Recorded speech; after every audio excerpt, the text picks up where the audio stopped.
8वां problem कह रहा है यहाँ पर सोल्व लिख देंगे। हिसाब बहुत बड़ा है तो हिसाब सुनिएगा। पहला ही यानी हिसाब है हमारा 8वां, बोलता है y का मान ज्ञात कीजिए जिसके लिए बिंदु P 2,-3 और क्यूब का बिंदु 10, y के बीच की दूरी 10 मात्रक है।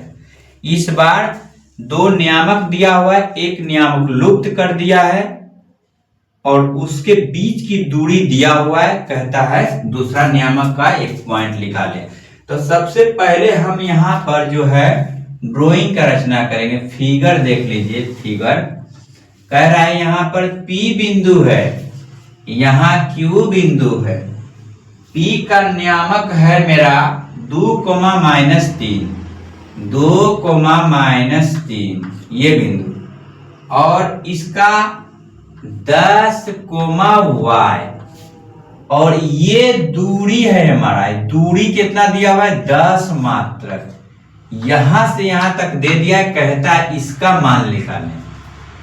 तो चलिए देखिए ध्यान से, यहां पे विवरण लिख देते हैं। x1 का मान 2 और x2 का मान 10, y1 का मान -3, y2 का मान है y, और d बराबर यानी डिस्टेंस बराबर दिया है 10 मात्रक। ये दिया हुआ है, ये क्या हुआ है? दिया हुआ है।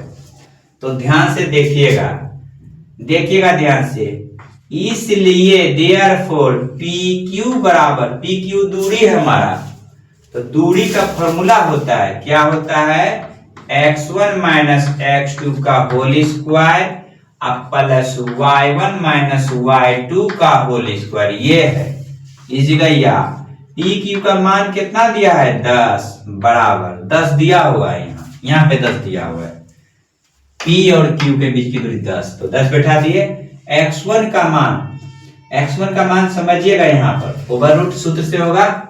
x1 का मान 2, x2 का मान 10 का स्क्वायर प्लस y1 का मान -3 माइनस y का स्क्वायर का क्या? ओवररूट। अब समझिएगा यहाँ पर देखिएगा, ये रूट है यानी वर्गमूल का चिन्ह है, इधर लाएंगे तो स्क्वायर हो जाएगा। तो 10 इधर लाए तो क्या? स्क्वायर हो जाएगा। बराबर हो गया क्या?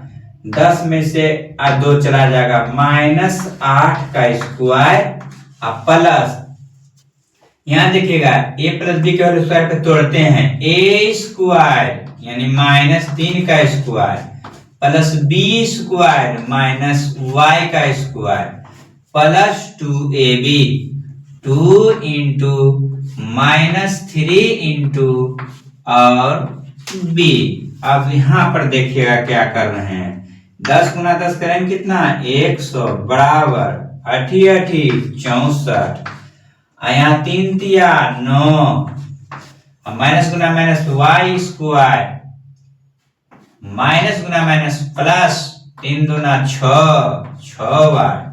अब देखिएगा यहाँ पर जात वाले के साइड में लाते हैं, 10 यानी 100 इधर लाएंगे, 9 और इतना जोड़ेंगे 9 4 इधर लाएंगे तो 3 9 4 13 13 और 7 73 न, यानी 64 और 9 जोड़ेंगे 73, 73 को इधर लाएंगे तो माइनस हो जाएगा। अब बराबर बच क्या जाएगा? y square plus 6y। आप समझिएगा यहाँ, या 73 में घटेगा, 10 में से 3 जाएगा 7 जब 9 में से 2 9 में 7 जाएगा 2 27 बराबर y स्क्वायर प्लस 6y। ये आप समझिएगा, इधर उठाएंगे तो माइनस, इधर उठाएंगे तो माइनस, माइनस माइनस प्लस हो जाएगा। तो ई पार्ट को इधर ला लेते हैं, y स्क्वायर प्लस 6y। अब बराबर इसको इधर भेज देते हैं 27 को। अब फिर देखिएगा विस्तार से बताने, y स्क्वायर प्लस 6y इधर लाएंगे 27 को तो माइनस हो जाएगा, उधर क्या बच जाएगा? 0।